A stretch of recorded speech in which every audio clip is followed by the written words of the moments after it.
बच्चों, आज हम लोग कक्षा 9वीं गणित भाग 2 के पाठ भूमिति के मूलभूत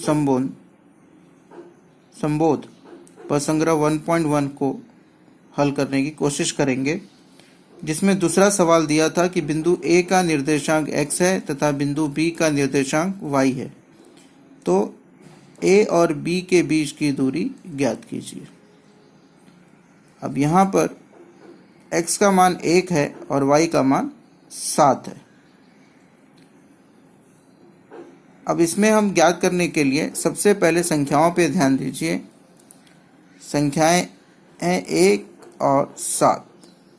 बड़ा कौन है वो निश्चित कर लीजिए, 7। 1 किसका मान था, x का। 7 किसका मान था, y का। तो इसका अर्थ है कि y बड़ा है। इसलिए जब दूरी ज्ञात करेंगे हम लोग a और b के बीच की, तो बड़ा कौन है, y। तो बड़े में से छोटे को माइनस करेंगे। ठीक, y का मान कितना है, 7। x का मान कितना है, 1। 7 में से 1 गया, 6। इसका मतलब a और b के बीच की दूरी 6 इकाई है।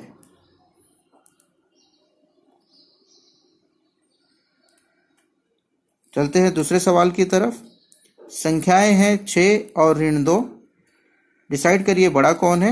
यहाँ पर 6 बड़ा है, 6 अर्थात x बड़ा हो जाएगा y से। अब हमें ज्ञात करना है दूरी a और b के बीच की, तो हम यहाँ पे लिखेंगे x माइनस वाई। x का मान 6 ऋण y का मान है ऋण 2, तो 6 ऋण और ऋण धन हो जाएगा, माइनस माइनस प्लस, और हम जोड़ेंगे तो उत्तर आएगा 8। इसका अर्थ है a और b के बीच की दूरी 8 इकाई है।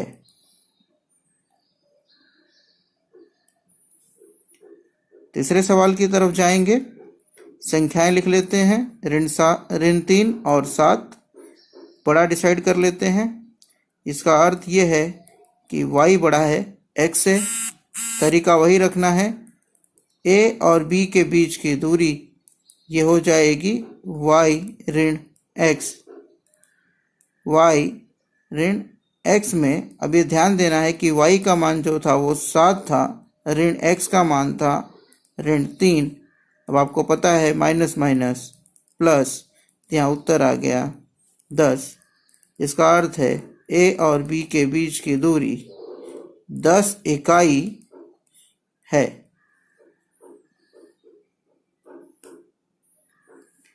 चौथे सवाल में अगर हम ध्यान दें तो यहाँ पे संख्याएं हैं ऋण 4 और ऋण 5। दोनों माइनस हैं, तो हमें पता है कि माइनस में जो छोटा होता है वो बड़ा होता है। इसका अर्थ है x बड़ा होगा y से। तो जब हम लोग दूरी ज्ञात करेंगे a और b के बीच की, तो हम लोग लिखेंगे x माइनस वाई, अर्थात -4 में से माइनस करेंगे -5। ध्यान देने वाली बात है, माइनस माइनस प्लस हो जाएगा। अब यहाँ पे एक संख्या माइनस है, एक प्लस है, प्लस माइनस माइनस, मतलब 5 में से 4 गया, उत्तर आएगा 1। इसका अर्थ है दूरी a और b के बीच की वो होगी 1 इकाई। तो उत्तर आ गया हमें 1 इकाई। इसी पर संग्रह का जो दूसरा सवाल हमने कर लिया है, अब उसको हल करने के बाद हम बढ़ रहे हैं तीसरे सवाल की तरफ। तीसरा सवाल क्या कहता है? तीसरा सवाल कहता है कि दी गई जानकारी के आधार पर बताइए कौन सा बिंदु अन्य 2 बिंदुओं के मध्य है। यदि बिंदु एक रेखीय न हो तो वैसा लिखिए। मतलब आपको 3 बिंदुओं की जानकारी दी गई है, आपको ये डिसाइड करना है कि कौन सा बिंदु बाकी 2 के बीच में है, और अगर नहीं है तो आपको लिखना है कि यह बिंदु एक रेखीय नहीं है। बहुत ही आसान है। आपको पहले देखना है कि आपके पास अंक कौन कौन से हैं। तो यहाँ पे 3 अंक हैं अपने पास, 7, 10 और 3। इनको क्या कर लेना है, आपको आरोही क्रम में लिखना है। आरोही क्रम। अगर आप आरोही क्रम में लिखेंगे तो आप आएगा 3, 7 और 10। 3 से बड़ा है 7 और 7 से बड़ा है 10। ठीक है, इसके बाद क्या करना है, आपको इन दो अंकों को जोड़ना है। 3 और 7 को जोड़ना है। जोड़ने पर 10 आता है कि नहीं ये चेक करना है। तो 10 आता है। अब ये 3 किसका मान है?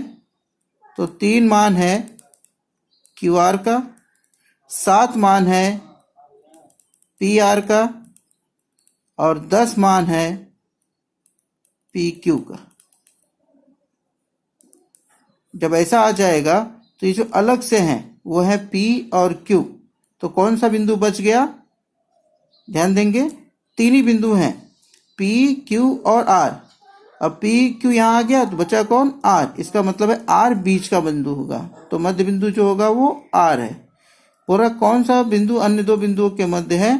तो आपको लिखना है बिंदु आर, यह बिंदु पी और क्यू के मध्य है। गणित की भाषा में कैसे लिखते हैं? P और Q के मध्य R है, ऐसे लिखते हैं। तो ये रहेगा आपका उत्तर। दूसरे सवाल पर ध्यान दें आप। तो दूसरे सवाल में भी आपको ऐसे ही करना है। पहले अंक डिसाइड कर लीजिए। अंक हैं 8, 6, 4। अब इनको आप क्या करिए? आरोही क्रम में लिखिए।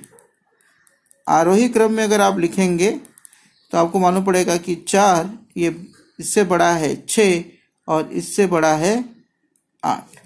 4 से बड़ा है 6, 6 से बड़ा है 8।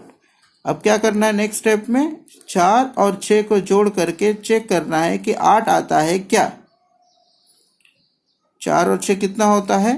10। 8 आया क्या? नहीं। इसका अर्थ ये है, अब 4 किसका था मान? R T. प्लस 6 किसका मान था? S T. बराबर नहीं है 8 किसका मान था? R S. इसका मतलब यह बिंदु एक रेखीय नहीं है।